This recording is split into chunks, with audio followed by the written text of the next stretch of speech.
A paz do Senhor, povo de Deus, por aqui Tony Pinho, o canal é Bíblia para o Cotidiano e estou aqui para dar continuidade às nossas gravações da nossa Escola Bíblica Dominical, a nossa EBD da editora Betel Dominical, que nesse segundo trimestre de 2022 tem o tema de Apocalipse. É o livro que estamos estudando, uma mensagem sobre o triunfo de Cristo, a exortação e a promessa ao povo de Deus. Você é povo de Deus?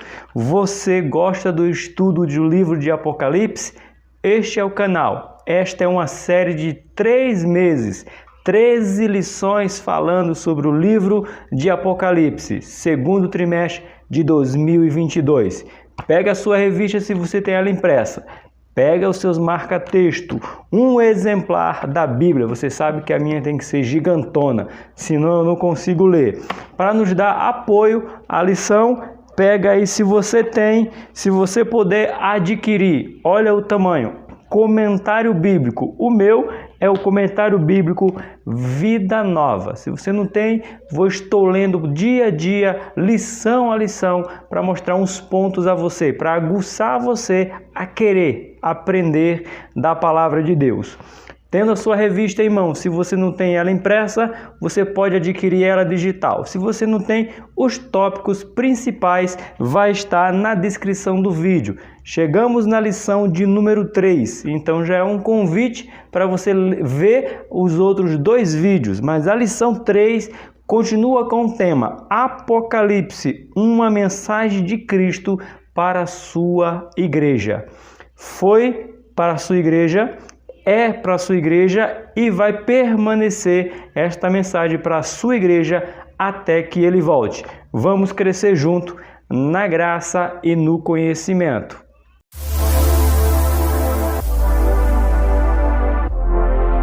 Meus queridos e amados irmãos, feliz por já estar aqui novamente, poder gravar mais uma aula da nossa Escola Bíblica Dominical. A revista é muito pertinente para os nossos dias: guerra, rumores de guerra, peste, terremotos, deslizamento. O tempo está gritando, dizendo que Jesus está às portas. E o livro de Apocalipse, ele nos apresenta isso. Ela traz lições a respeito do que está por vir, seja para global, seja pessoal, seja local, não importa, mas Deus vai agir de diversas maneiras em diversos lugares. E neste tempo, precisamos estudar sobre o livro de Apocalipse. A lição de número 3, do qual nós já chegamos, será aplicada no dia 17 de abril. Sim, 17 de abril será aplicada esta lição. Como eu já li, vou repetir para você, o tema é Apocalipse, uma mensagem de Cristo para a sua igreja. A igreja tem um dono, a igreja pertence a alguém e ele requer da sua igreja que a sua igreja venha estar cada vez mais perto dele. Por isso que o livro de Apocalipse, no capítulo 1, verso 1, revelação de Jesus Cristo, do qual deu a João. Então já começa aí dizendo quem é o autor, quem foi o inspirador que trouxe à tona tudo o que iria acontecer nos fins do tempo. O nosso Senhor Jesus Cristo. No nosso texto áureo, está no livro de Apocalipse, capítulo 1, verso de número 11. Não esquece de fazer essas marcações que são muito importantes. Você que é professor ou você que é aluno, você vai marcando para você crescer cada vez mais na graça e no conhecimento. Texto áureo, Apocalipse, capítulo 1, verso de número 11, que dizia: O que vês? Escreve-o em um livro e ensinam as 7 igrejas que estão na Ásia: a Éfeso, Esmirna, Pérgamo, Tiatira, Sarde, Filadélfia e Laodiceia. Aqui nós já estamos tendo Jesus falando.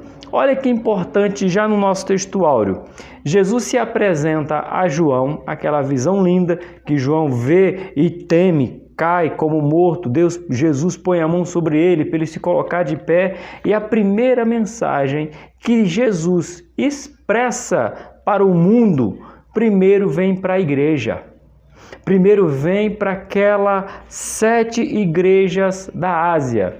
Por que 7 igrejas da Ásia, professor? Para representar a totalidade, perfeição, a unidade perfeita de Deus. As 7 igrejas do qual vamos tratar aqui representa cada igreja espalhada nos 4 cantos do mundo, dividido em 3 blocos que nós vamos estudar aqui hoje.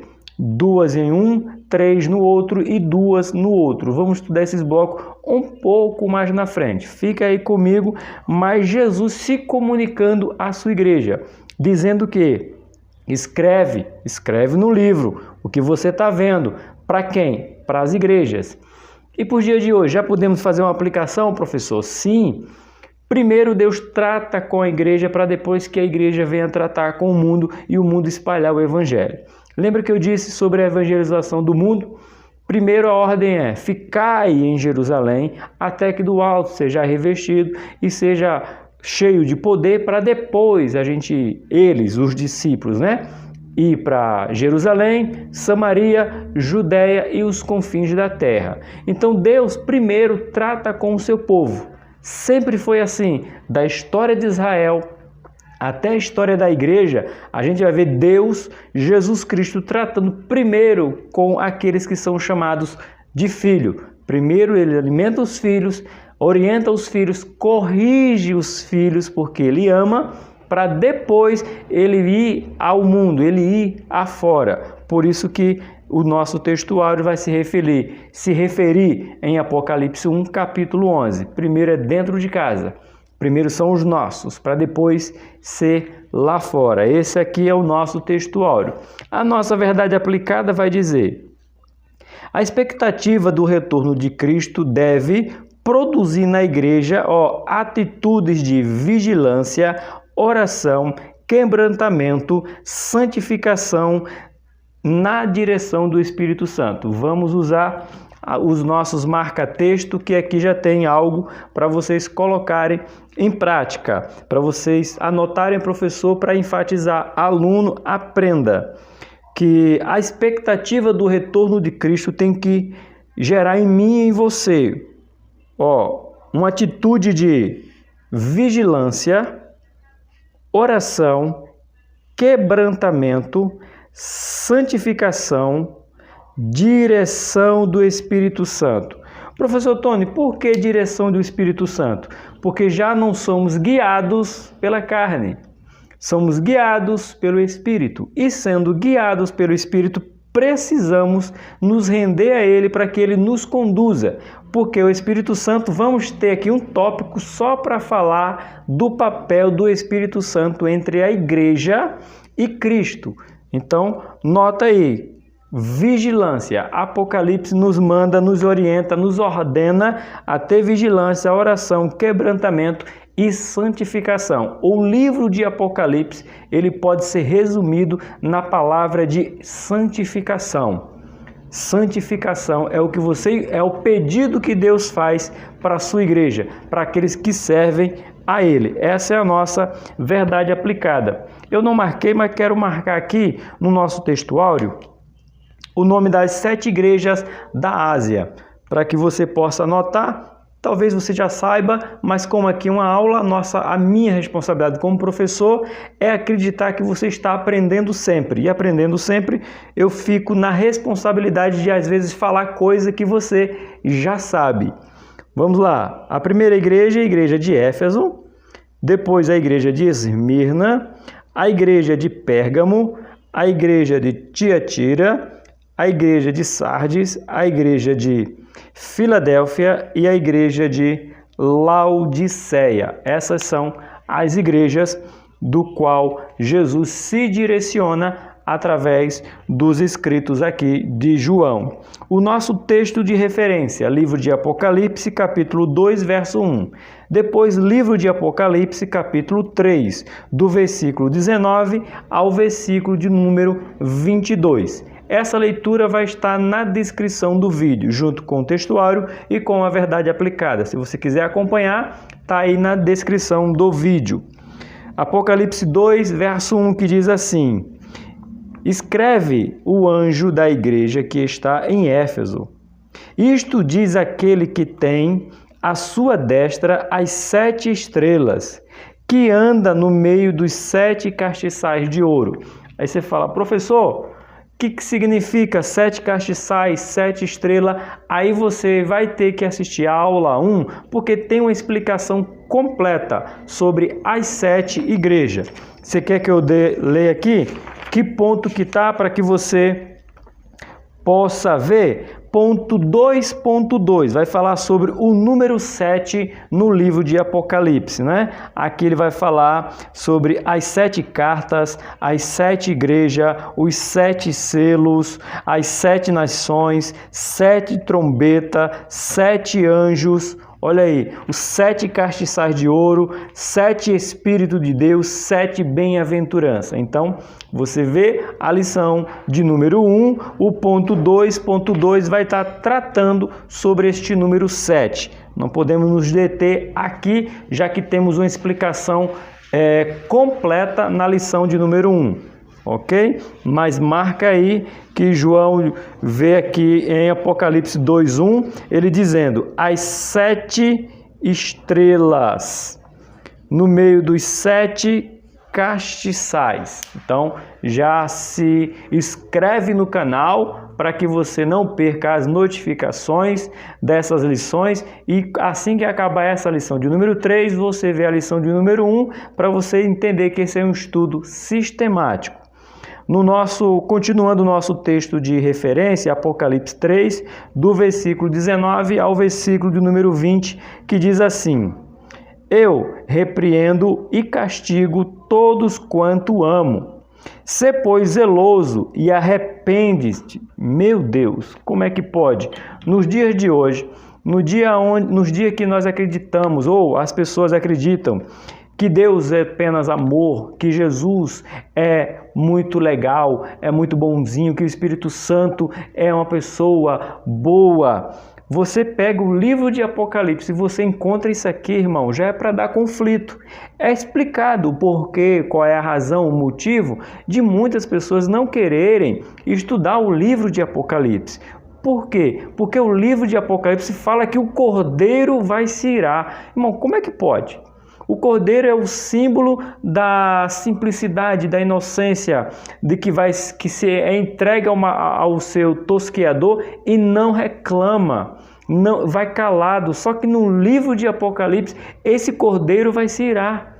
É por isso que muitas pessoas não querem o livro de Apocalipse, porque vai ver o Jesus com olhos de chamas de fogo, pés de latão reluzente. Um Jesus que não é mais sofrido, mas é um Jesus com poder e grande glória. E aí ele diz isso aqui, ó, Apocalipse 3,19. Eu repreendo e castigo todos quanto ama, ou todos quanto amo. Então você é amado, então fique sabendo que ele vai repreender você se você estiver errado e vai castigar você se você não lhe obedecer.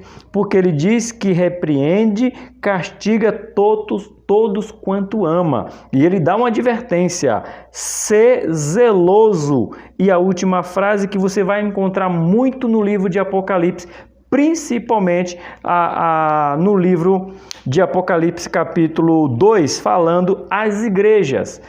Arrepende-te.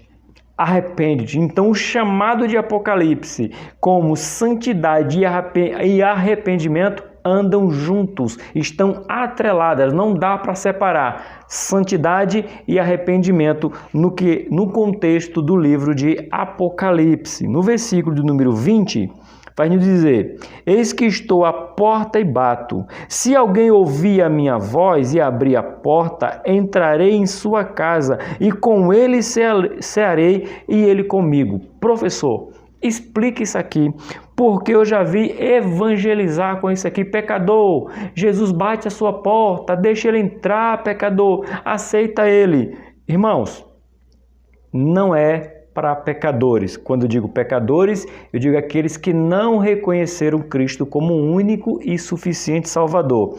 Veja que é continuação do capítulo de número 3. Essa parte aqui era para aqueles que se diziam servo de Deus, filhos de Deus. Tinha a igreja e não quiseram mais Jesus dentro dela. Você já imaginou alguém inaugurar uma igreja, montar uma igreja, fazer uma igreja com tudo que é direito, as poltronas, pintar a sua igreja a cor que achar melhor, colocar luz, iluminação, câmera e os microfones, mas a parte principal eles deixarem de fora? Quem é a parte principal? Jesus. Foi o que eles fizeram. Por isso que ele termina o capítulo, o versículo 19, dizendo arrepende-te, e começa o versículo 20 dizendo eis que eu estou à porta, ou seja, eu estou lá de fora.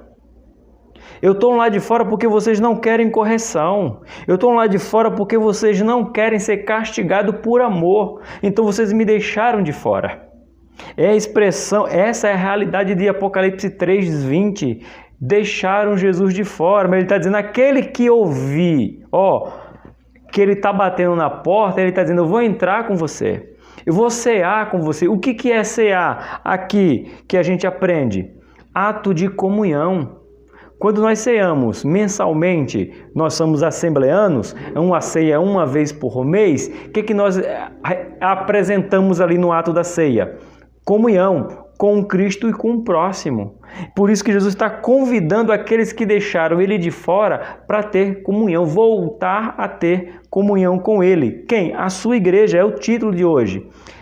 Uma mensagem de Cristo para a sua igreja, é para a igreja, não é para fora. Era a gente de dentro que deixaram Jesus no lado de fora. O versículo 21 diz assim, ao que vencer, lhe darei que se assente comigo no meu trono, assim como eu venci e me sentei com o meu Pai no seu trono. Que honra!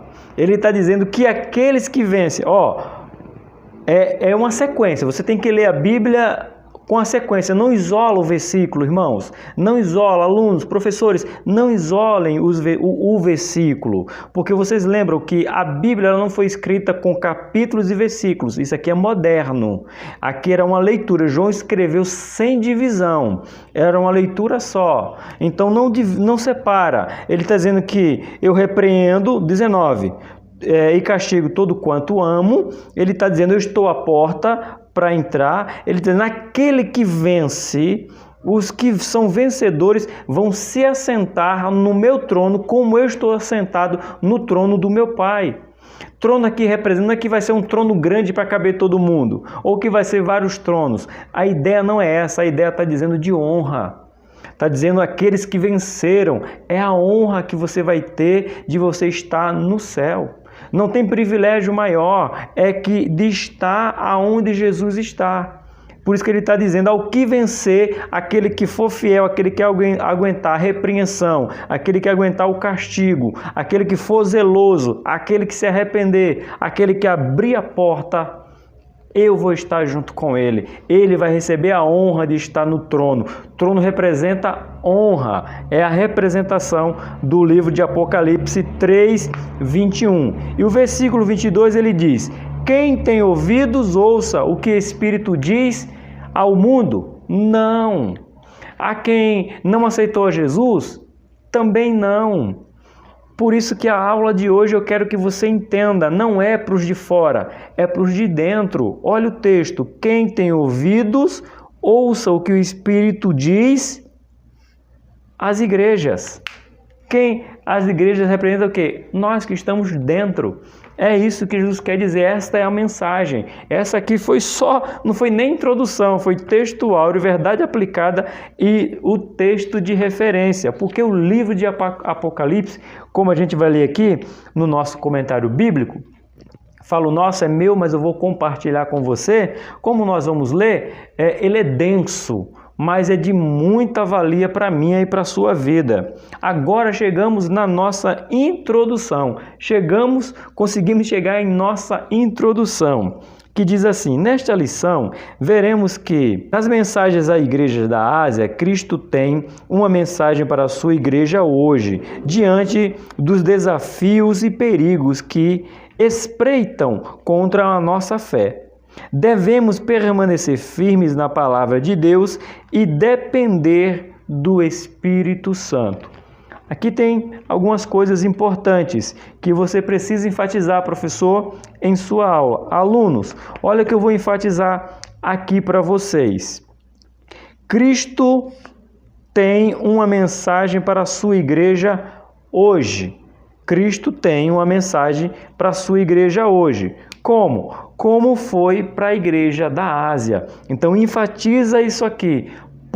Cristo continua tendo uma mensagem para a sua igreja hoje. Porque continuamos sofrendo os desafios que as 7 igrejas da Ásia enfrentou. Nós enfrentamos hoje também. Vamos estudar um pouquinho mais à frente. No nosso ponto 1, a mensagem profética.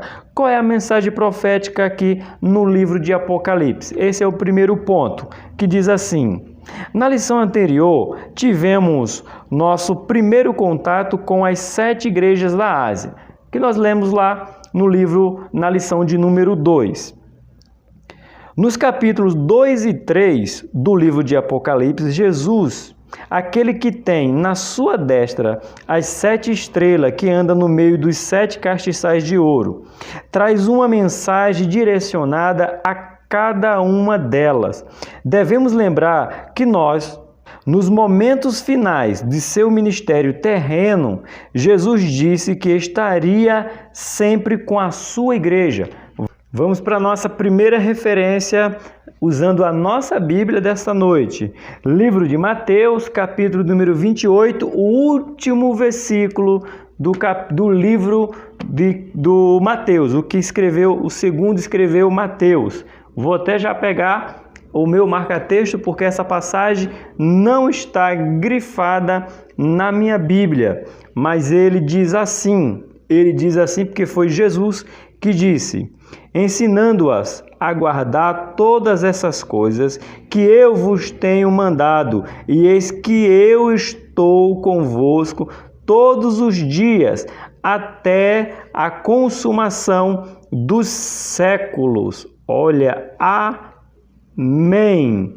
Então, esta promessa que Jesus fez e está fazendo irá permanecer até a sua volta. Mas veja bem o que o livro de Mateus encerra: ensinando-as a guardar todas as coisas que eu vos tenho mandado, e eis que eu estou convosco todos os dias. Comigo e com você está o nosso Senhor, até a consumação dos séculos.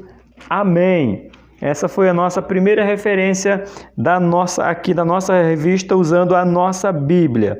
Continuando, vemos, portanto, na mensagem às 7 igrejas o cuidado divino com a sua igreja em todos os tempos. Do mesmo jeito que foi uma mensagem para a igreja da Ásia, às 7 igrejas, ele continuou dizendo para os seus discípulos que estaria. Ou melhor, você pode até pegar assim, ó. Primeiro ele falou para os seus discípulos, para o início que ia nascer ali a igreja ainda no livro de Atos, que estaria conosco todos os dias. Depois ele vem reforçar para a igreja dele em Apocalipse, que não iria abandonar a sua igreja. Uma mensagem profética, é o ponto 1, né? Agora vamos para o ponto 1, ponto 2. Por que 7 igrejas da Ásia? É uma pergunta. Por que 7 igrejas da Ásia? O número 7 na Bíblia fala de perfeição e completude. Isto nos faz entender porque não temos apenas uma mensagem, 2 ou 10. As igrejas da Ásia, onde o número 7 aparece no livro de Apocalipse em geral, temos uma revelação ou lição divina a ser aprendida. Devemos lembrar que o livro de Apocalipse é um livro profético, é o livro, porque é um só, é o livro profético do Novo Testamento. Sendo assim, vemos que estas 7 igrejas representam a Igreja de Cristo em toda a sua história, em todo o ciclo da sua existência, desde a sua fundação no dia de Pentecoste até o arrebatamento na volta de Jesus. Esta mensagem mostra Cristo falando com a sua igreja em todo este tempo ou ciclo. É reconfortante saber que servimos a um Deus que não nos esquece e que sempre cuida de nós. Que maravilha! Então, peraí, que tem uma parte aqui importante, para os nossos dias, para aquelas pessoas que acham que Apocalipse é um pouco difícil. Temos aqui uma mensagem, segundo escreveu o escritor, é o pastor William, né? Deixa eu confirmar, irmão, tem que dar honra para quem tem honra, mas eu acho que é o pastor William Barros, isso mesmo, tá? Tá na memória. Olha o que ele coloca: é reconfortante sabermos que servimos a um Deus que não nos esquece e que sempre cuida de nós. Ele dá uma referência bíblica que nós vamos abrir agora. É o livro de Salmos, o capítulo 88, verso 5. Vamos ver que referência é essa que o nosso comentarista William Barros coloca para mim e para você. 86, verso 15. Mas tu, ó Senhor, és um Deus cheio de compaixão e piedoso e sofredor e grande em benignidade e verdade. Está se referindo a Cristo que sofreu por sua igreja e dizendo que ele é bondoso. Eu não tenho essa passagem anotada e eu vou anotar aqui junto com você. Salmo 86, verso 5. Mas tu, Senhor, és um Deus cheio de compaixão, piedoso, sofredor, grande em benignidade e em verdade, ou seja, nele não encontraremos mentira. Podemos acreditar, se ele disse que cuida da sua igreja, se ele disse que cuida do seu povo, porque a própria Bíblia diz que ele é cheio de verdade. Glória a Deus. Vamos continuar no nosso ponto 1, ponto 2. Por que estas igrejas? A pergunta primeiro foi por que 7 igrejas? Você entendeu que 7 representa a plenitude ou o estado completo do nosso Deus. Agora a pergunta muda no ponto 1, ponto 2. Por que estas igrejas? Que nós já citamos aqui na nossa leitura. Não é isso? Éfeso, Esmirna, Pérgamo, Tiatira, Sardes, Filadélfia e Laodiceia. Por que essas igrejas? É o que nós vamos ler aqui, que o nosso comentarista William Barros aqui deixou. Que nos diz assim: havia naquele tempo outras igrejas na região, como Colossos e Herápolis, mas Jesus escolheu Éfeso, Esmirna, Pérgamo, Tiatira, Sardes, Filadélfia e Laodiceia, porque aquele que João viu com os olhos chamas de fogo, isso é Apocalipse capítulo 1, verso de número 14, que mostra a sua onisciência. Lembra que você aprendeu aqui na nossa aula, que nós falamos quando falamos que Jesus tem os seus olhos como chamas de fogo, que está registrado livro de Apocalipse, capítulo 1, verso 14, é que representa os olhos de chama que João viu que Jesus tem, representa a sua onisciência, ou seja, ele está vendo tudo. Viu nesta igreja característica presente nas muitas igrejas locais em que todo mundo, ao longo da história do povo de Deus, nesta terra. Sua onisciência fortalece nossa fé e nos consola. Sabemos que neste exato momento, mesmo diante das maiores provações, Cristo sabe, conhece e nos socorre. Ele sabe, conhece e nos socorre. Por isso que a sua onisciência, é por isso que a gente fala, ele escolheu essas 7, porque essas 7 igrejas, olha o subsídio, para você, professor, porque ele sabia, ele olhando para essas 7 igrejas, se direcionando a essas 7 igrejas, ele está apontando que no mundo inteiro existiria uma igreja espalhada no mundo com essas características. Então, se ele pegasse e falasse de 8, de 9, de 20, de 30, seria redundante o que ele iria dizer. Agora, quando ele olha para as 7 igrejas, que você vai aprender daqui a pouquinho, em um ponto só específico, você vai entender que em todo o mundo existe uma igreja comparada como Filadélfia, comparada, voltando aqui, vamos lá as igrejas, como Éfeso, Esmirna, Pérgamo, Tiatira, Sardes, Filadélfia e Laodiceia. Em todo o mundo nós vamos encontrar igrejas com as características. Então ele não precisava citar 20, 30 mil, 1 milhão de igrejas, porque todas as igrejas presente hoje no mundo, tem uma dessas igrejas tem as características dessas 7. Todas as igrejas do mundo, saiba isso aí, guarde isso aí. Todas as igrejas do mundo carregam uma dessas 7 características da igreja da Ásia. Esse é o ensino que você pode ter. E mesmo, como fala aqui no finalzinho, o nosso comentarista, pastor William Barros, mesmo diante das maiores provações, Cristo sabe, conhece e nos socorre, porque o socorro virá. Vamos aqui para um conhecimento a mais na parte do professor, que diz assim: estas igrejas são tipos que se repetem constantemente na história. Sempre há alguma igreja que são predominante boas, pura, como como as igrejas de Esmirna e Filadélfia. Quero que você anote isso aqui. É importantíssimo para a sua aula, é importantíssimo para agora você colocar em prática em seu conhecimento. Olha só, vamos aqui. Vou ler mais uma vez. Sempre há alguma igreja que são predominante boas, e pura, como Esmirna. Vamos lá. Igreja boa e pura, como Esmirna e Filadélfia. Então você vai encontrar no mundo igrejas boas e puras, como a igreja de Esmirna e Filadélfia. E que, portanto, não precisa de repreensão, mas apenas de palavra de encorajamento. Então, Esmirna e Filadélfia só precisou de palavra de encorajamento. Você encontra hoje igrejas que não precisam de repreensão, só palavra de continue, fique firme, se mantenha firme, em palavra de encorajamento.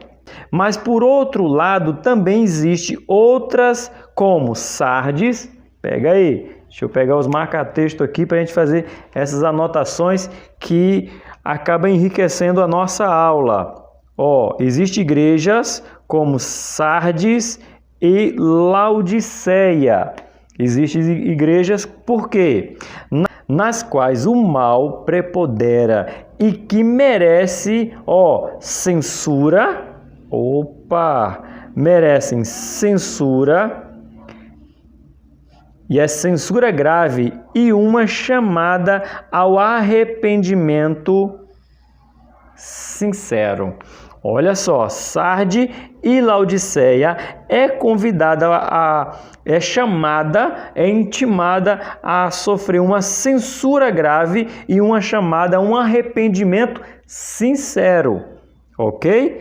Continuando aqui, no entanto, é provável que o maior número das igrejas se assemelha às igrejas de... o outro marca-texto. Vai se assemelhar a quais igrejas? A igreja de Éfeso, a igreja de Pérgamo e a igreja de Tiatira. Por quê? As quais o bem e o mal estão igualmente equilibrados no seu ciclo, de modo que mereça tanto louvor quanto acusação. Promessa e perdição. Ele está tão envolvida com as coisas do mundo, Éfeso, Pérgamo e Tiatira, que do mesmo jeito que elas recebem palavras de consolo, ela recebe palavra de repreensão, do mesmo jeito que elas recebem aqui palavras aqui de louvor e palavras de censura. Tanto promessas quanto repreensão. Então você vai encontrar no mundo, hoje, 2022, essa lição será aplicada dia 17? Dia 17 de abril. Essa lição será aplicada, mas hoje você encontra igrejas com essas características. Esmirna e Filadélfia, boa e pura. Você encontra Sardes e Laodiceia, censura grave e chamado ao arrependimento. Éfeso, Pérgamo e Tiatira. Você tem os dois lados, louvor e censura, promessa e repreensão. Por isso que Jesus não espalhou para as igrejas, não se alongou com mais igrejas, porque ele sabia, com a sua onisciência, que nos dias de hoje encontraríamos igrejas com essas características. Vamos para o nosso ponto 1.3. Uma advertência para os nossos dias. Deixa eu ver algo aqui. Sim, vamos para esse ponto aqui. Ponto 1.3. Uma advertência para os nossos dias agora. Após tanto tempo decorrido da revelação dada a João sobre o estado daquelas igrejas, é preciso sermos sensíveis à palavra de Deus que chega até nós e a ação do Espírito Santo, que continua avisando ao povo de Deus acerca dos perigos que rodeiam a igreja, buscando desviar os discípulos de Cristo do caminho da santificação, do fervor espiritual, temor a Deus, comodismo e conformismo com os valores e costumes mudando.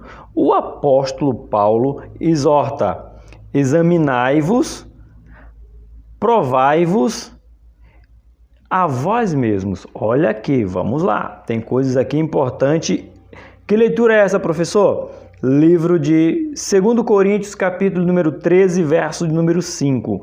Paulo nos convida a fazer três coisas. Vamos ler, vamos abrir a Bíblia, mas vamos anotar aqui, Paulo nos convida para a gente fazer três coisas dentro do versículo 5 do capítulo 13 de 2 Coríntios. Examinai-vos, provai-vos, a vós mesmos. Vamos lá. Deixa eu tampar as minhas canetinhas aqui. Enquanto eu tampo minhas canetinhas, eu peço para que você se inscreva, para que o canal Bíblia para o Cotidiano venha crescer. É preciso que eu pare um tempo, olhe para você enquanto for ler a Bíblia, pedindo para que você se inscreva, porque você se inscrevendo, o canal vai atingir outras pessoas, vai chegar a outras pessoas que irão aprender da palavra de Deus. 2 Coríntios capítulo 13, verso de número 5. Aí ele diz: examinai-vos a vós mesmos, se permanecem na fé, provai-vos a vós mesmos, ou não sabeis quanto a vós mesmos que Cristo Jesus está em vós, se não é que já estáis reprovados. Misericórdia! Tem hora que a gente lê umas coisas aqui, irmão, que a gente diz assim, é mesmo, é? Será que a gente aprendeu errado ou será que as pessoas não nos ensinaram, não quiseram nos ensinar? Paulo está dizendo bem aqui assim, primeiro, examinai-vos a vós mesmos, se permaneceis na fé. Então faça um autoexame, para saber se eu ainda permaneço na fé. Continua falando, provai-vos a vós mesmo, e você faz prova. Você examina e depois faz prova. Ou não sabeis quanto a vós mesmo que Cristo está em vós? Ele faz uma pergunta. Cristo está em vós? Aqui agora Paulo chacoalha o negócio aí para que a gente tome tempo, tome caminho de santidade.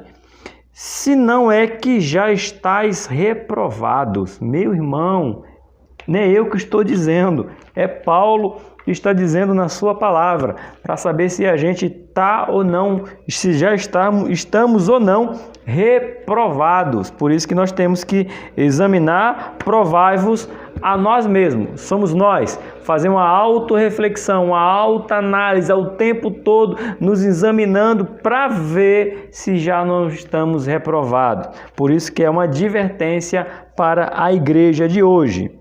É necessário um exercício diário para buscar manter a pureza doutrinária na vida piedosa de um adorador sincero. Em seu sermão profético, portanto, bem antes das mensagens às igrejas da Ásia, o Senhor Jesus já alertava. Como é que Jesus já alertava? Perseverar, olhar, vigiar e orar. Cadê a minha canetinha? Vem aqui. Olha o que Jesus já estava ensinando antes de se revelar a João na ilha de Patmos.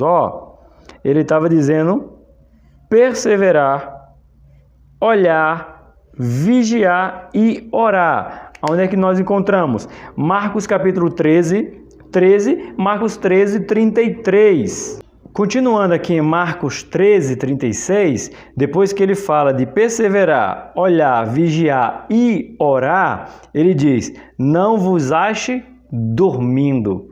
É a mesma continuação, só que agora o versículo de número 36. Olha o próprio Jesus já dizendo para que a gente esteja alerta, perseverar, olhar, vigiar e orar, e não vos ache dormindo. Temos que estar atentos. Esse aqui foi o ponto de número 1. Vamos para o ponto de número 2. Vamos falar agora sobre a mensagem de Cristo. Essa aqui foi uma mensagem profética. Agora vamos para uma mensagem de Cristo. Olha o que nós podemos encontrar aqui na mensagem de Cristo para a sua igreja. As mensagens às 7 igrejas da Ásia são um verdadeiro raio-x na igreja de Cristo, mostrando características e qualidades admiráveis, mas sem esconder erros, desvios doutrinários e fracassos morais e espirituais. Jesus trata diretamente com a sua noiva e a demoesta a fim de que haja despertamento, mudança profunda e perene. Cada uma das mensagens são uma forte trombeta de Deus tocando até que chegue finalmente a última trombeta. Eu gostaria de dar ênfase, vou dar ênfase a algo aqui que é o que me faz acreditar em Deus, me faz confiar em Jesus e aceitar o consolo do Espírito Santo. O pastor William Barros foi majestoso aqui na sua frase. Aí fala aqui, mostrando características e qualidades admiráveis. Só o que a gente quer ver. Não, a igreja é perfeita, a igreja tem qualidades admiráveis, a igreja é a noiva perfeita, imaculada, pura, santa. Só que aí ele também coloca, sem esconder erros, desvios doutrinários, fracassos morais e espirituais. Não estava no mundo, estava dentro da igreja. E por que eu disse que eu sou apaixonado por Deus por isso e confio em Jesus e aceito o Espírito Santo? Porque ele não esconde o erro de ninguém. Deus não passou a mão no povo chamado povo dele. Você acha que vai passar a mão em mim, em você? Tadinho, o bicho... Não, irmãos, para! O Deus é justo. Foi o livro de Ezequiel, um trimestre inteiro, Deus dizendo, Israel, você será cativa porque vocês não querem me obedecer. Israel, vocês serão cativos porque vocês não querem me obedecer. Por zelo ao meu nome, eu vou castigar vocês para que as nações saibam que eu sou um Deus zeloso. É o mesmo jeito. Deus vai punir aqueles que não cumprem a vontade dele dentro da igreja. No caso aqui, não vai ser nem Deus, vai ser o Cordeiro que vai vir com força, vai vir com poder, vai derramar suas taças, sua ira, um cordeiro cirano. Foi o que eu comecei a ministrar a palavra. Então Deus não escuta. Cada argumento aqui nas 7 igrejas é uma trombeta de Deus dizendo: arrepende, dá tempo, arrependem-se, saia por arrependimento.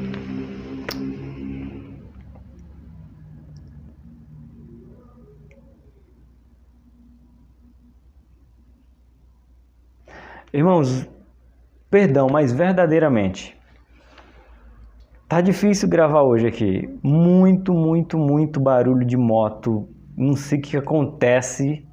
Ore aí para que Deus me dê condições de montar um estúdio, para que eu possa colocar os tapumes, né, ali.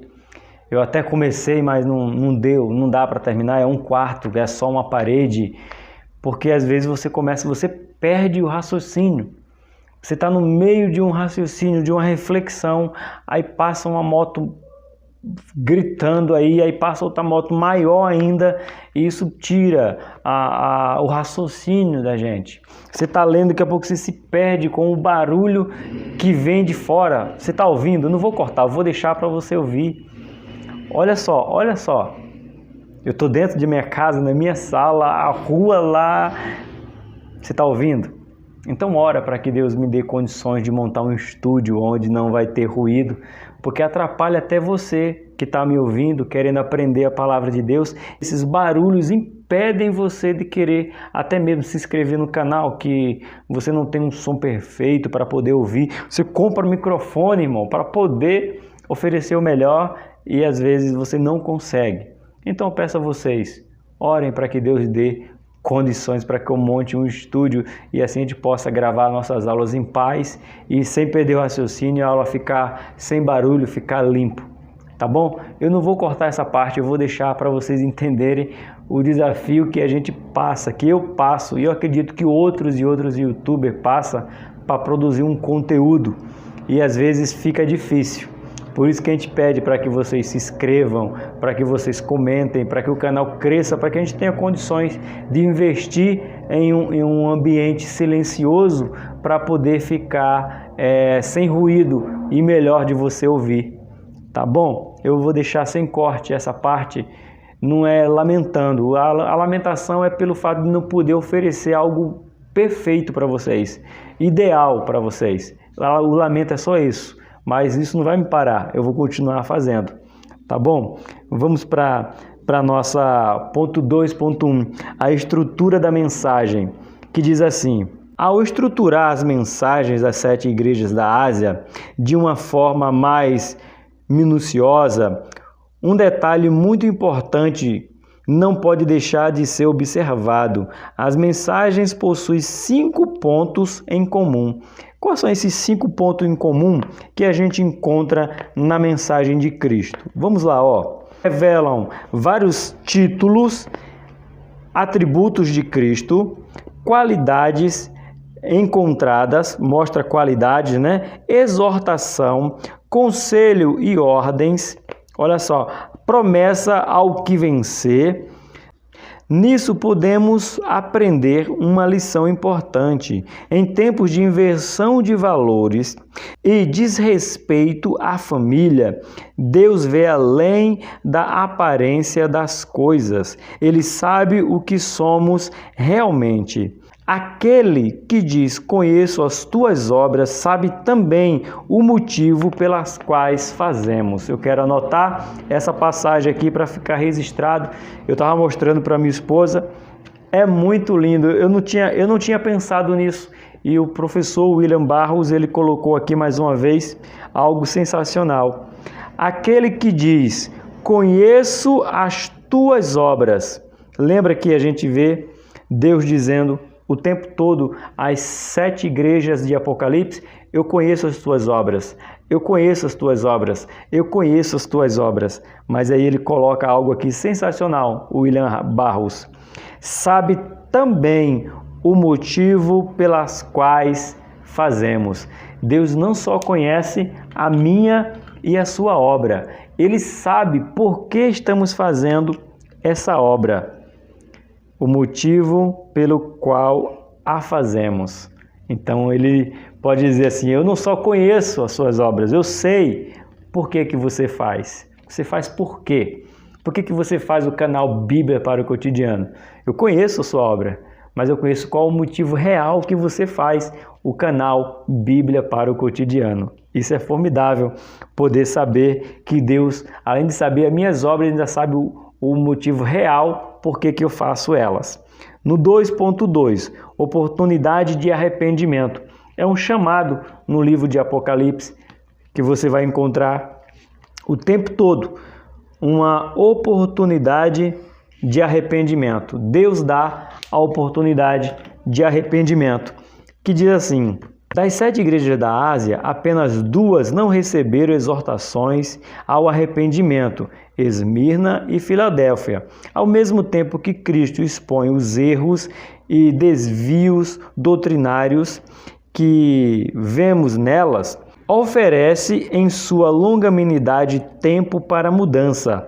Dar-lhe-ei tempo para que se arrependa da sua prostituição, e não se arrependeram. Apocalipse 2, 21. Deus chamando para o arrependimento, e mesmo assim as igrejas, tirando a igreja de Esmirna e Filadélfia, elas não quiseram se arrepender. Então, que nós, as nossas igrejas, que nós fazemos parte, venha ouvir o convite de Deus para o arrependimento e nós possamos nos arrepender também, como fazemos parte da Igreja de Cristo. Agora mesmo, Ele ainda espera, pacientemente pelos frutos do arrependimento, daquele que caiu ou fracassou na sua fé. Antes do juízo futuro, Jesus oferece em sua graça uma oportunidade.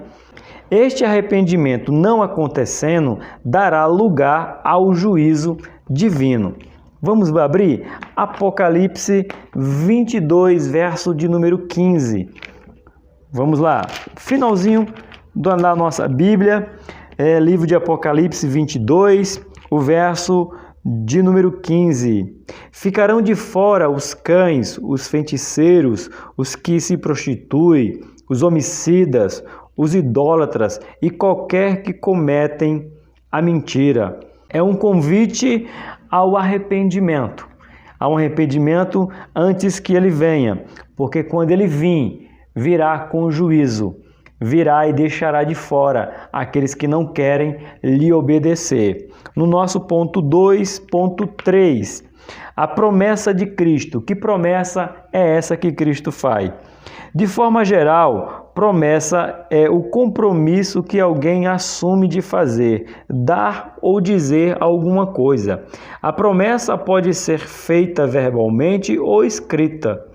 Jesus fez muitas promessas e fez questão de registrá-la para que nós fôssemos alcançados por elas. A Bíblia tem muitas promessas. A primeira promessa, ainda no Éden, fala da primeira vinda de Cristo, Gênesis 3,15. E porém inimizade entre a semente da mulher e a semente da serpente. E a semente da mulher pisará a cabeça da serpente e a serpente lhe ferirá ao calcanhar. Ali já era o projeto mostrando que Deus ia triunfar através de Jesus na cruz, como foi vitorioso lá na cruz.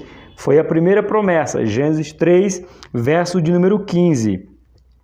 O derramamento do Espírito, Joel 2,28, ele derramou, cumpriu no dia de Pentecoste. Restauração do povo de Israel, sim, ele tem a restauração de Israel.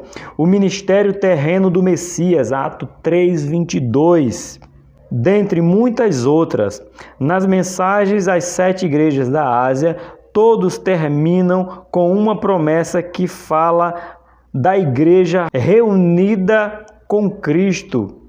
e da vida eterna. As promessas de Cristo para a sua igreja são um conforto diante das lutas desta vida e a certeza de que a morte para os que servem a Cristo é apenas temporária, pois está reservada para os salvos a vida eterna com Cristo. Livro de João, capítulo 11, verso de número 25. Abre aí.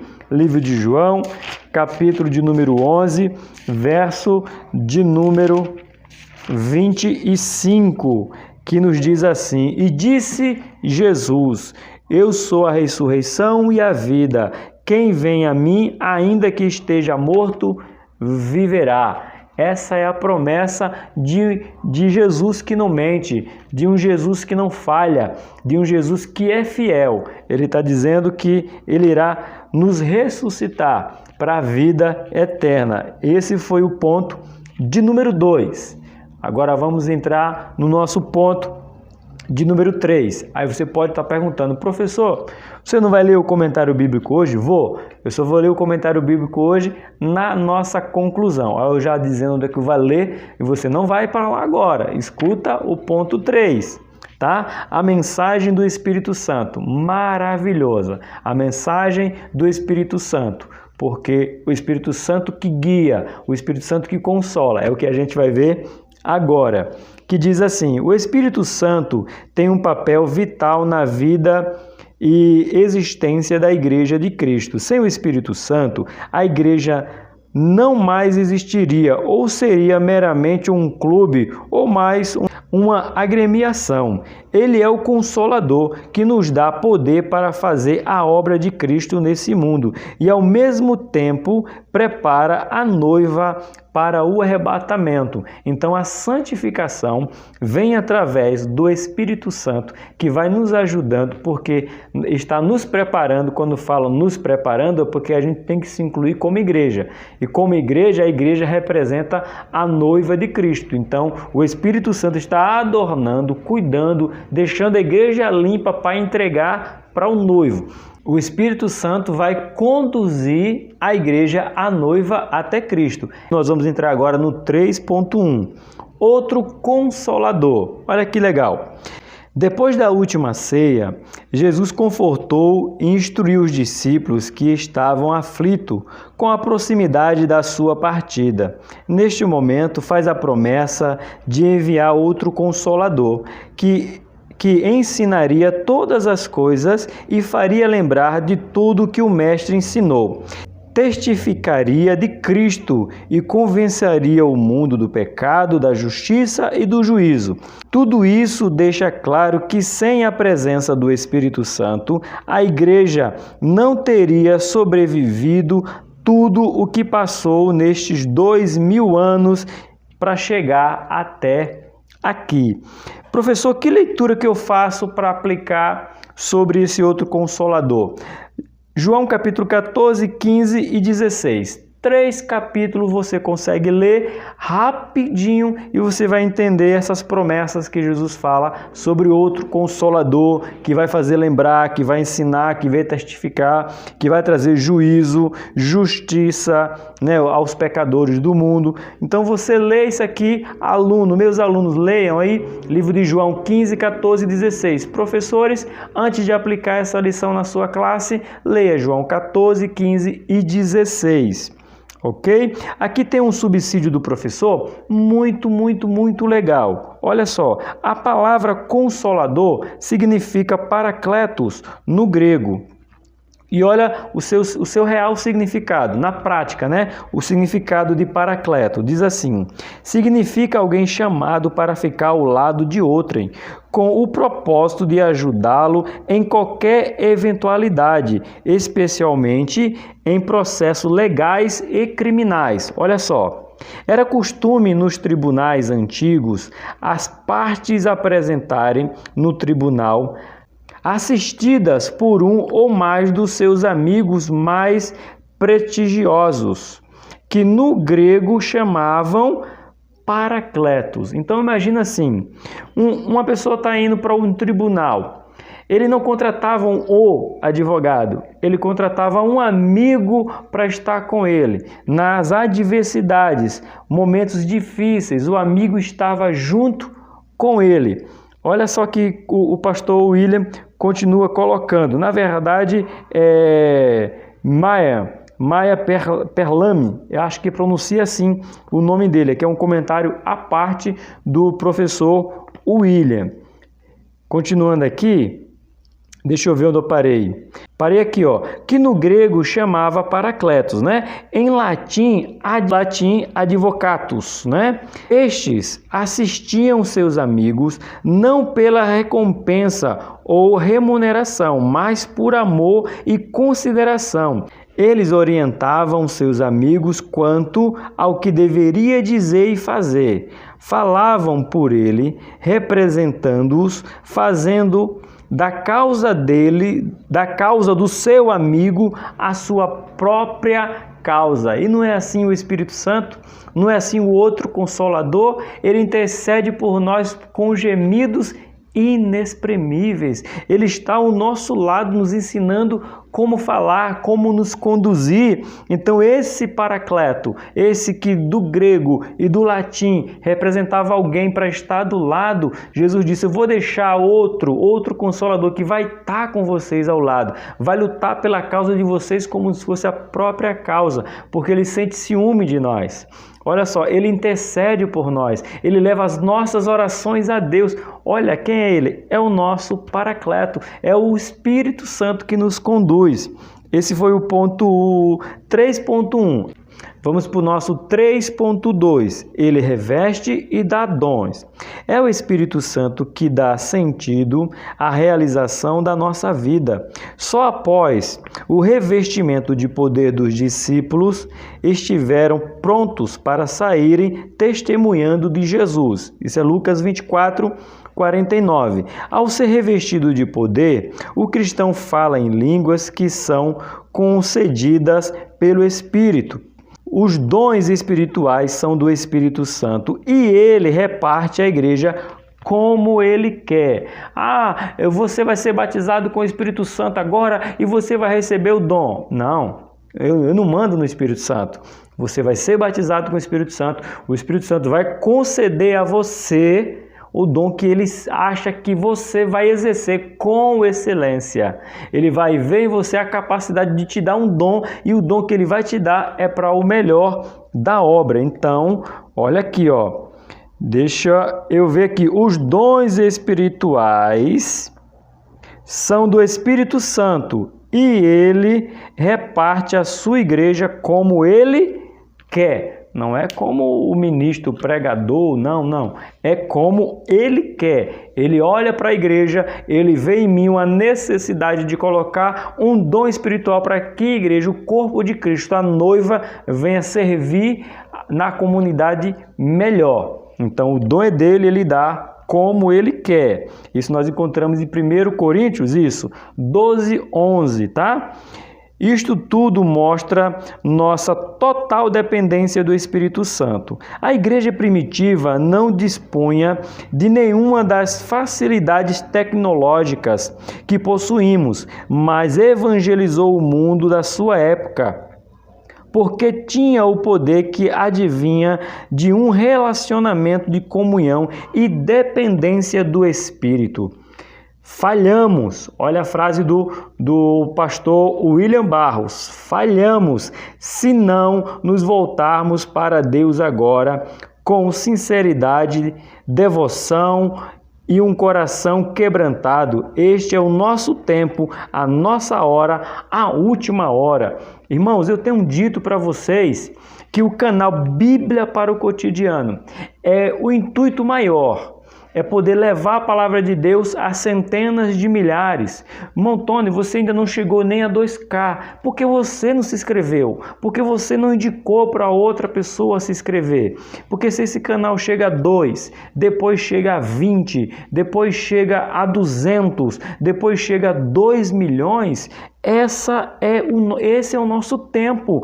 Essa pode ser a última hora. Tá aqui, ó. Esse é o nosso tempo, a nossa hora e pode ser a última hora. Por isso que eu estou aqui com o canal Bíblia para o Cotidiano, pedindo para que você se inscreva, para que a gente possa alcançar mais e mais pessoas. E só assim que podemos. Nós temos, como falou William Barros, eles não tinham tanta tecnologia quanto nós. Então nós temos que usar a tecnologia que nós temos, que é aqui a ferramenta do YouTube, o canal no YouTube, a disponibilidade que o YouTube nos dá de poder falar ao mundo, aonde o YouTube chegar, essa mensagem pode chegar.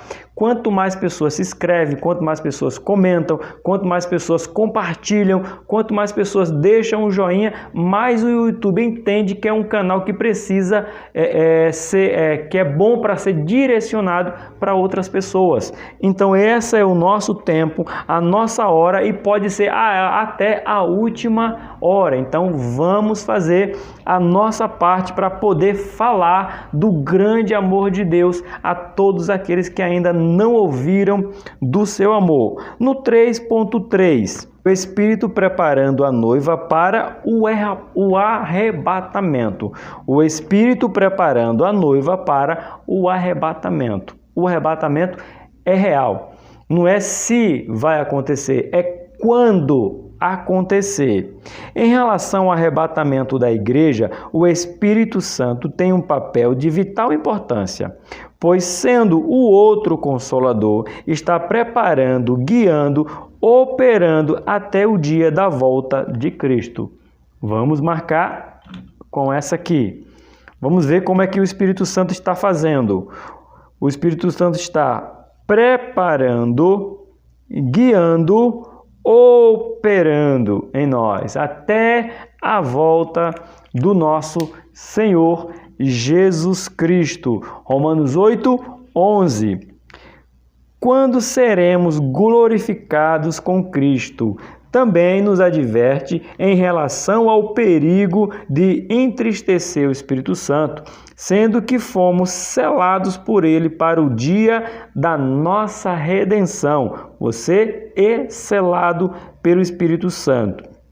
Em suma, podemos afirmar que assim como o mordomo Eliezer preparou a noiva para Isaque, o Espírito Santo prepara a noiva de Cristo para o seu encontro com o noivo no dia do arrebatamento. Foi isso que eu falei, que o Espírito Santo está preparando a noiva para entregar para o seu noivo, que é Jesus Cristo. Falando agora sobre as igrejas, eu quero pedir um tempo a você para a gente fazer a leitura do nosso comentário bíblico sobre as 7 igrejas da Ásia, fazer um breve comentário sobre ele. Deixa eu segurar assim porque esse negócio aqui é pesado, meu irmão. Misericórdia. Tem dizendo quanto tempo, quanto peso? Aqui não tem. As 7 igrejas, né? Vamos falar aqui, ó. As 7 cartas às 7 igrejas. A primeira igreja é a igreja de Éfeso. Você vai encontrar capítulo 2 de Apocalipse, do 1 ao 7. A segunda igreja, Esmirna, você vai encontrar no capítulo 2, do versículo 8 ao versículo de número 11.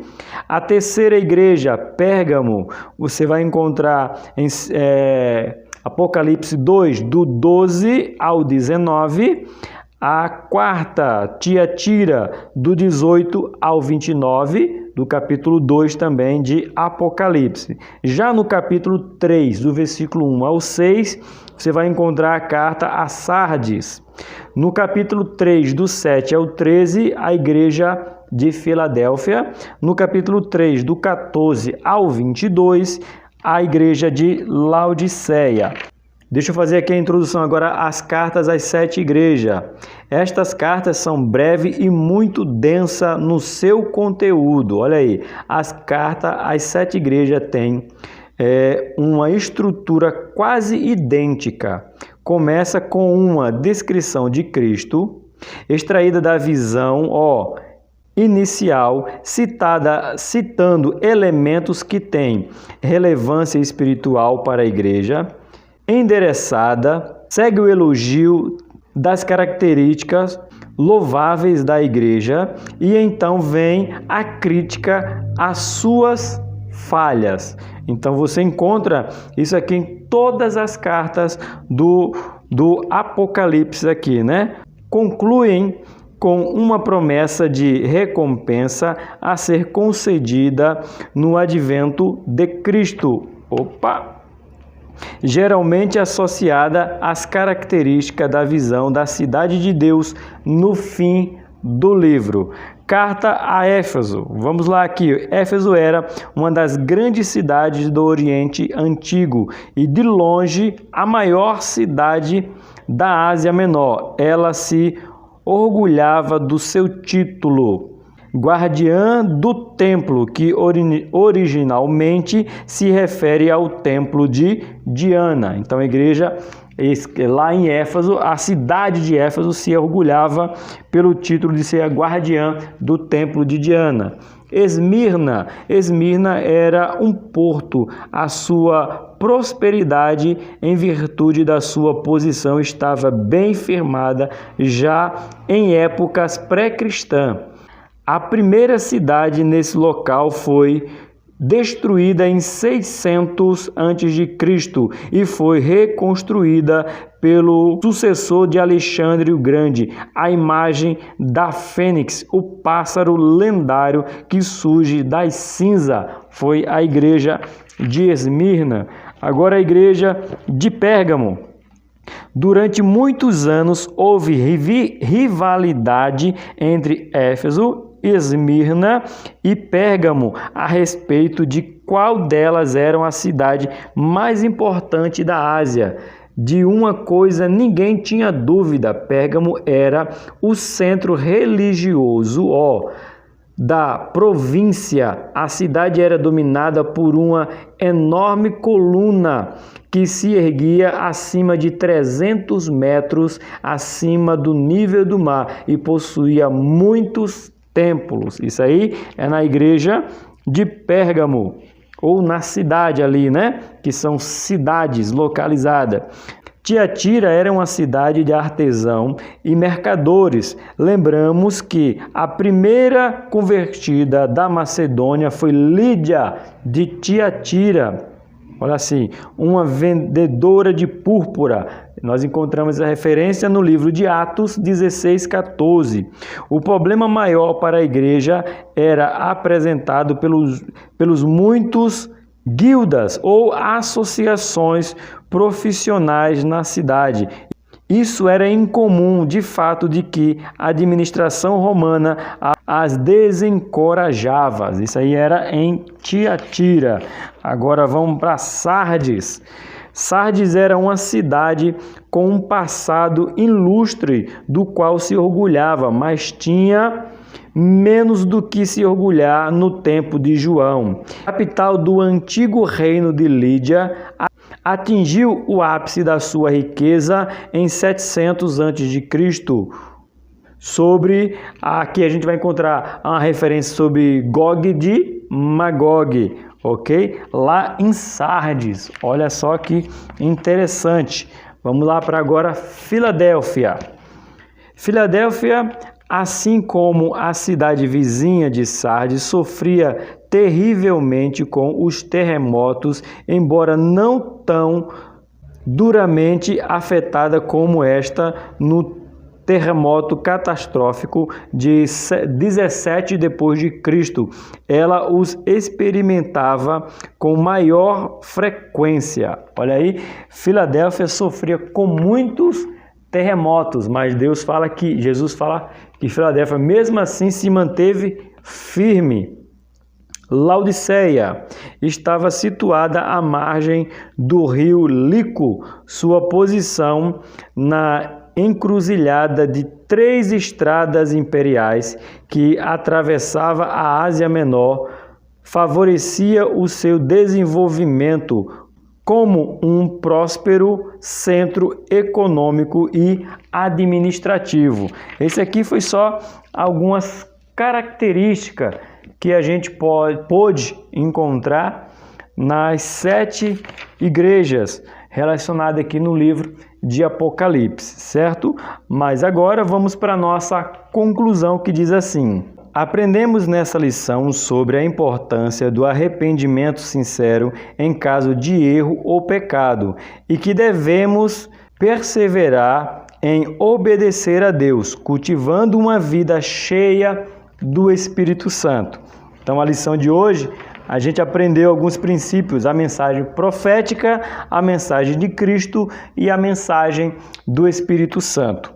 Eu agradeço a Deus pela oportunidade que Ele me deu nesse dia de poder gravar essa aula para a sua igreja. Será aplicada no dia 17 de abril na sua igreja.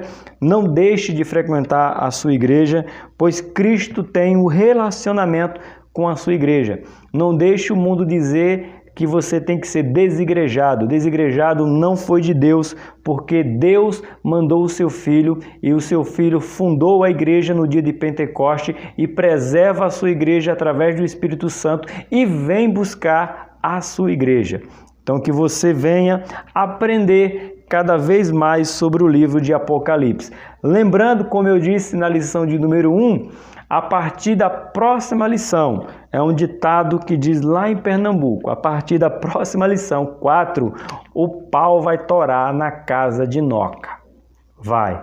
Se você acha que está difícil aprender sobre Apocalipse até a lição 3, a partir da lição 4, meu irmão, o sangue velho vai dar na canela, como diz lá na minha cidadezinha lá de Pernambuco, Itaquitinga.